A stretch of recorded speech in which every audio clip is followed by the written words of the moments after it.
La papaye produit une enzyme qui s'appelle la papaïne, qui va agir comme un gommage biologique sanguin. Les extraits de papaye sont relaxants, anti-stress, nourrissants. Riches en antioxydants pour lutter contre le vieillissement cutané, mais aussi pour laisser votre peau belle, douce et très veloutée.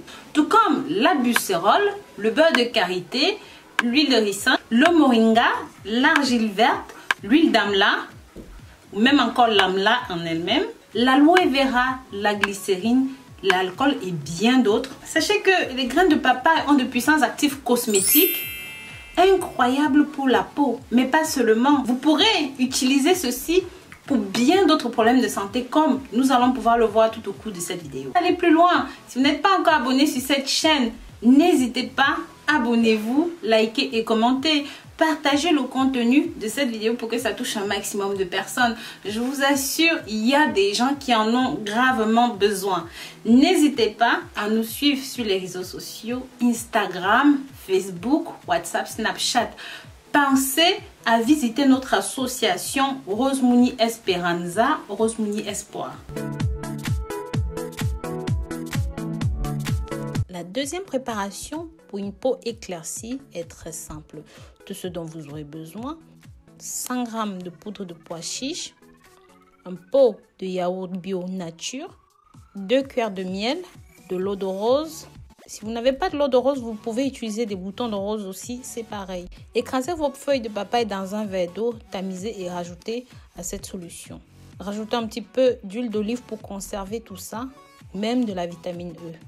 Une fois que c'est bon, appliquez sur le visage, laissez sécher et le résultat est immédiat.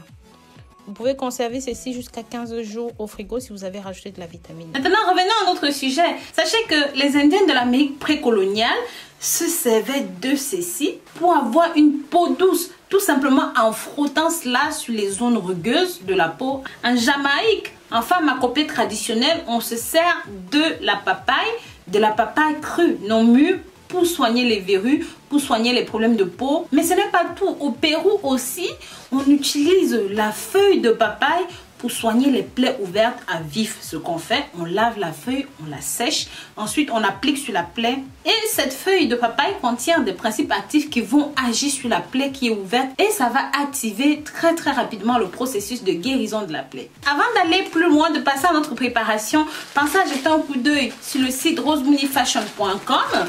Là où nous vous proposons des produits minceurs naturels, mais pas que, des gommages naturels à base d'argile verte et bien de produits naturels. Nous proposons aussi du gel hydroalcoolique mais sans alcool à base de produits naturels, encore une fois, pour vous débarrasser des bactéries en temps de coronavirus. N'hésitez pas à jeter un coup d'œil là-dessus. Passons maintenant à notre préparation. De nombreuses études scientifiques ont prouvé que ce soit la sève, les feuilles, la chair, les pépins, la racine de la papaye sont tout simplement époustouflants et fabuleux. J'en ai parlé dans différents contextes, mais je n'ai jamais parlé des feuilles de papaye pour vos soins cosmétiques. Elles nettoient en douceur, en décollant et en expulsant les cellules mortes de la peau. Exfoliant et régénérant, car très riche en vitamines, en acides aminés et en antioxydants, elle va affiner l'épiderme. Va aussi permettre de lisser le grain de peau et de se faire de réveiller votre teint. Vous allez me dire, mais Rose, est-ce que ce masque est fait pour tout le monde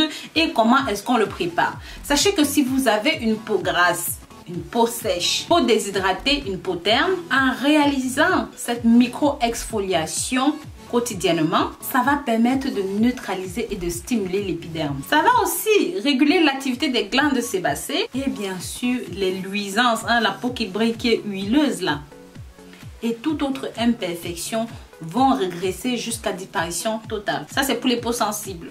Pour les peaux sèches, pour les peaux atonnées, pour les peaux fatiguées. Par exemple, après l'hiver ou même si vous faites du commerce sur le soleil ou que vous déplacez énormément en journée, après un certain âge, par exemple à peu près 35 ans, vous savez que la peau commence à se fatiguer plus rapidement que ce que cela ne devrait. Lorsque les fonctions de renouvellement cellulaire deviennent paresseuses, alors ceci est pour vous. Vous allez tout simplement prendre 10 cuillères de feuilles de papaye et vous allez prendre une cuillère Je vous dis bien une cuillère d'alcool, donc d'alcool, on va dire à 40 degrés, hein, que vous allez diluer dans 10 cuillères d'eau. Vous allez mélanger avec vos feuilles de papaye. Généralement, ce que je conseille de faire, c'est de rajouter 2 voire 3 boutons de rose, hein, des tiges, des fleurs de rose, là, ce que vous avez dans le jardin.